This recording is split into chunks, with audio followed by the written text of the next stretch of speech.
ஆர்ப்பரித்து வாழ்த்துங்கள், ஆர்ப்பரித்து வாழ்த்துங்கள். அனைத்துலகோரே ஆண்டவரை ஆர்ப்பரித்து வாழ்த்துங்கள், ஆர்ப்பரித்து வாழ்த்துங்கள். அனைத்துலகோரே ஆண்டவரை ஆர்ப்பரித்து வாழ்த்துங்கள், ஆண்டவரை மகிழ்ச்சியுடன் வழிபடுங்கள். மகிழ்ச்சி நிறை பாடலுடன் அவர் திருமுன் வாருங்கள். ஆண்டவரே கடவுள் என்று உணருங்கள், அவரே நம்மை படைத்தவர், நாம் அவர் மக்கள், அவர் மேய்க்கும் நாடுகள். அனைத்துலகோரே ஆண்டவரை ஆர்ப்பரித்து வாழ்த்துங்கள், ஆர்ப்பரித்து வாழ்த்துங்கள். அனைத்துலகோரே ஆண்டவரை ஆர்ப்பரித்து வாழ்த்துங்கள், ஆர்ப்பரித்து வாழ்த்துங்கள். இறைமகன் இயேசு கிறிஸ்துவில் பிரியமுள்ள எனது அன்பு சகோதரிகளே சகோதரர்களே, உங்கள் அனைவருக்கும் நம் ஆண்டவராக இயேசு கிறிஸ்துவின் அற்புத நாமத்திலே வாழ்த்துக்களையும் வணக்கங்களையும் தெரிவித்துக் கொள்கின்றேன். இன்றைய திருப்பாடலை பற்றி சொல்ல வேண்டும் என்று சொன்னால் ஆங்கிலத்திலே மிக அருமையாக சொல்லுவார்கள், தி ஓல்டு 100th என்று சொல்லி. மிக பழமையான 100வது பாடல். ஏன் அப்படின்னு சொல்லி பார்க்குற பொழுது இந்த திருப்பாடலானது ஏறக்குறைய 450 ஆண்டுகள் மிகவும் பிரசித்தி பெற்ற பாடலாக இருந்தது. அந்த இசையும் சரி, அந்த வார்த்தைகளும் சரி, சிறிய சிறிய மாற்றங்களோடு மிக எல்லோராலும் விரும்பத்தக்க ஒரு பாடலாக இருந்தது என்று சொன்னால் இந்த 100வது திருப்பாடலாக இருக்கிறது. அப்படி பார்க்குற பொழுது இந்த விரும்பத்தக்க இந்த பழமையான பாடல் ஏன் என்று சொல்லி பார்க்குற எல்லா மக்களையும் இந்த பாடல் அழைக்கிறது. ஜாதி மத இன மொழி வேறுபாடின்றி எல்லோரும் வாருங்கள், மகிழ்ச்சியான சந்தோஷத்தோடு வாருங்கள் என்று சொல்லி அந்த யாவே இறைவனுடைய பெயரை சொல்லி அழைக்கிறது. அப்படி அவர்கள் எங்கே வர வேண்டும்? திருக்கோவிலுக்கு வர வேண்டும். அந்த திருக்கோவிலே பல்வேறு கதவுகள் இருக்கும். அத்தனை கதவுகளிலும் அவர்கள் நுழைந்து வருவார்கள். அப்படி எல்லாரும் நுழைஞ்சு கடைசி எங்கே வந்து சேருவாங்கன்னா அந்த திருத்துயக திரைக்கு முன்பாக வந்து சேர்வார்கள். ஏன் அந்த திருத்துயகத்திற்காக அல்லது அந்த திரைக்கு, அந்த தொங்கு சீலைக்கு இவ்வளவு மதிப்பு என்று சொல்லி பார்க்குற பொழுது அதன் உள்ளாகத்தான் அர்ப்பண அப்பம் இருந்தது. அந்த அர்ப்பண அப்பமானது கடவுளின் முகமாக இருக்கிறது. அது கடவுளை பிரதிபலிப்பதாக இருக்கிறது. அதை அவர்கள் எல்லாரும் பார்க்க முடியாது. குருக்கள் மட்டுமே அதை பார்ப்பார்கள், படைப்பார்கள், அதை உண்பார்கள். வேறு யாரும் அதை உண்ண முடியாது.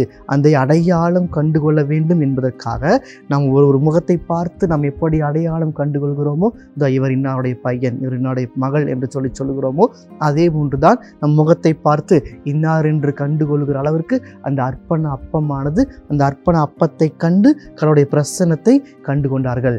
இயேசு மிக அருமையாக சொல்லியிருப்பார், என்னை காண்கிறவர் என் தந்தையை காண்கிறார் என்று சொல்லி. இயேசு விண்ணக தந்தையை பிரதிபலிக்கிறார், நாம் இயேசுவை பிரதிபலிக்கிறோம். அப்படி காண்கிற பொழுது நாம் ஒருவர் மற்றவரை பார்த்து கொள்கிறோம். அப்படி வழிபட வந்தவர்கள் என்ன செய்கிறார்கள் என்று சொன்னால், அவர்கள் எங்கிருந்து வந்தார்கள் என்று திரும்பி பார்த்து எவ்வளவு தொலைவில் இருந்து வந்தார்கள், எதற்காக வந்தார்கள் என்று சொல்லி அழைப்பிடுக்கப்படுகிறது. அந்த அடிமைத்தனத்திலிருந்து வந்த பொழுது அவர்கள் திரும்பி பார்த்தார்கள். தாங்கள் பணி செய்கின்ற இடத்திலிருந்து அந்த பணியெல்லாம் விட்டு வந்தவர்கள் திரும்பி பார்த்தார்கள். அந்த இடத்துக்கெல்லாம் திரும்ப போய் ஆர்ப்பரிக்க வேண்டும். எதை? கடவுளுடைய மாட்சியை சொல்ல வேண்டும் என்பதற்காக மட்டுமே இந்த அழைப்பு விடுக்கப்படுகிறது. அப்படி பார்க்கிற பொழுது எல்லாருக்கும் ஒரே விதமான அழைப்பு விடுக்கப்படுறதா? இல்லை. எல்லோரும் ஒரே மாதிரி பார்க்கிறார்களா? இல்லை. வித்தியாசம் இருக்கிறது.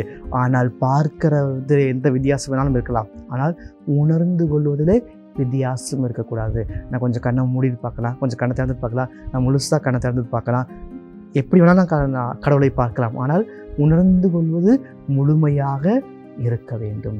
அப்படி முழுசாக உணர்ந்து கொள்ள முடியவில்லை என்று சொன்னால் பிரச்சனை அங்கேதான் இருக்கிறது.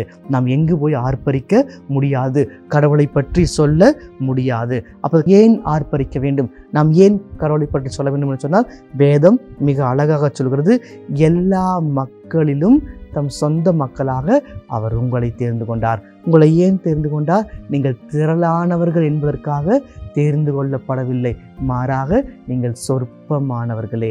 ஆனால் உங்கள் மீது அன்பு கூர்ந்ததினாலும் உங்கள் மூதாதையருக்கு ஆணையிட்டு கொடுத்த வாக்கை காப்பாற்றும் பொருட்டுமே அவர் உங்களை தேர்ந்து கொண்டார் என்பதை மறந்து விடாதீர்கள். உங்கள் மூதாதையருக்கு அவர் ஆணையிட்டு கொடுத்துக்கிறார், நான் உன்னையும் உன் சந்ததியும் நம்பிக்கை கொள்கிற யாவரையும் நான் ஆசீர்வதிப்பேன், பாதுகாப்பேன், வழிநடத்துவேன், நான் அவர்கள் கடவுளாய் இருப்பேன், நான் தான் அவர்களை தேர்ந்து கொண்டேன் என்று அவர் வாக்கு கொடுத்திருக்கிறார். இந்த வாக்கு மாறாத வாக்காக இருக்கிறது, இந்த வாக்கு நிலையான வாக்காக இருக்கிறது என்பதை நினைவில் வைத்துக் கொள்ளுங்கள். அப்படி என்று சொன்னால் இது நாம் எதை பற்றி குறிக்கிறதுனா, நாம் வைத்திருக்கிற நம்பிக்கையை அறிக்கையிடுவதை வைத்து இருக்கிறது. எந்த அளவுக்கு நீங்கள் நம்பிக்கை வைத்திருக்கிறீர்கள்? இயேசு மிக தெளிவாக கேட்பார், உங்களிடம் நம்பிக்கை இருக்கிறதா? எந்த அளவுக்கு? ஒரு மிகப்பெரிய மலை அளவு இருக்கா? இல்லை. கடுகளவு விசுவாசம் இருக்கிறதா? கடுகளவு நம்பிக்கை இருக்கிறதா? போதும். அந்த நம்பிக்கை போதும். உங்களை வாழ்விக்கும், உங்களை மாற்றும், உங்களை ஆஸ்வதிக்கும். அப்போ அந்த நம்பிக்கையை நாம் அறிக்கிறோம். நம்ம இன்னும் சாதாரணமாக திருத்துதர்கள் நம்பிக்கை அறிக்கை மிக சின்னதாக இருக்குது, நம்ம மனப்பாடம் பண்ணிக்குவோம். ஒரு தடவை ஜெபமாலை சொல்லும்போது நம்ம சொல்கிறோம், ஞாயிற்றுக்கிழமை திருப்பலியில் அந்த நம்பிக்கை அறிக்கை சொல்கிறோம், இது இருக்குது. ஆனால் அந்த பழைய காலத்தில், அந்த இஸ்ரேல் மக்கள் காலத்தில் அந்த குருக்கள் உதவுவார்கள். இதற்காக இந்த நம்பிக்கையை அறிக்கிறதற்காக. அது எப்படிப்பட்டதாக இருக்கிறது என்று சொன்னால், இன்றைக்கு ஞானஸ்தானத்திலே நாம் அறிக்கிறோம் அல்லவா? குழந்தைகளாக இருக்கிற பொழுது அந்த நம்பிக்கை அறிக்கையிட்டார்கள். குருவானவர் உதவி செய்வார். நம்முடைய பெற்றோரும் ஞான பெற்றோரும் நம்முடைய உறவுகளும் அங்கு ஆலயத்திலே கூடியிருந்தவர்கள் அந்த நம்பிக்கையை அறிக்கையிட்டார்கள். எப்படி அதை அறிக்கையிட்டார்களோ, அன்றைக்கு எப்படி அறிக்கையிட்டார்களோ அதே போன்றுதான் இன்றைக்கும் நாம் அதில் அறிக்கையிடுகிறோம். அதே போன்றுதான் ஒவ்வொரு ஆண்டும் நம்முடைய திருமுழுக்கு வாக்குறுதிகளை புதுப்பிக்கிற பொழுது அந்த நம்பிக்கையை குருவானவர் சொல்ல நாம் அறிக்கையிடுகிறோம். அதுதான் நிதர்சனமான உண்மை. எந்த சூழ்நிலும் நாம் மறந்து விடக்கூடாது. இன்னைக்கு என்னமோ புதுசாக திருச்சபை கொண்டு வந்துருச்சு, அதனால் நாம் இருக்கிறோம். இல்லை, அன்றிலிருந்து இன்று வரைக்கும் குருக்களின் உதவியோடு இந்த நம்பிக்கையானது அறிக்கையிடப்படுகிறது என்பதை மறந்து விடாதீர்கள். அப்படி அறிக்கையிடப்படுகிற நம்பிக்கை என்ன என்று சொன்னால், இவர்தான் கடவுள், இவரை நான் நம்புகிறேன், இதிலிருந்து வந்த திரு அவையை நம்புகிறேன் என்பதுதான். அப்படி சொல்லி பார்க்குற பொழுது 2 வார்த்தைகளில் சொல்லலாம். உடன்படிக்கையின் மக்களாக நாம் இருக்கிறோம். அந்த உடன்படிக்கை என்றைக்கும் அழியாத உடன்படிக்கையாக இருக்கிறது. 2வது, உடன்படிக்கையில் உடனிருந்து செயல்படுகிறோம். இது 2ம் தான். உடன்படிக்கையின் மக்களாக இருக்கிறோம், உடன்படிக்கையில் உடனிருந்து செயல்படுகிறோம் என்பதை எந்த சூழலிலும் மறந்துவிடக்கூடாது. எனவே அந்த உடன்படிக்கையின் மக்களாக வாழ்கிற ஆற்றலை கேட்போம். ஆமென். ஜெபம். எங்களை எந்நாளும் அன்பாய் காத்து நேசித்து வழிநடத்தும் எங்கள் அன்பின் பரலோக பிதாவே, இந்த காலை வேளையிலே உம்மை போற்றுகிறோம், புகழ்கிறோம், ஆராதிக்கிறோம், நன்றி செலுத்துகிறோம் சாமி. அந்த அர்ப்பண அப்பங்களை அந்த இஸ்ரேல் ஜனங்கள் காண முடியாமல் இருந்தார்கள். ஆனால் நாங்கள் இன்று ஒவ்வொரு நாளும் குருவானவர் அர்ப்பணித்து முடித்த பின்பு, இதோ இறைவனின் செம்மறி, இதோ உலகின் பாவங்களை போக்குகிறது என்று சொல்லி ஆர்ப்பரிக்கிற பொழுது நாங்கள் அந்த கடவுளுடைய திருமுகத்தை உண்மையிலேயே காண்கிறோம். இந்த உடன்படிக்கையின் மக்களாக நாங்கள் நிலைத்து வாழ்கிற வல்லமையும் எங்களுக்கு நிறைவாய் பொழிந்து ஆஸ்வதிப்பீராக. ஆமென்.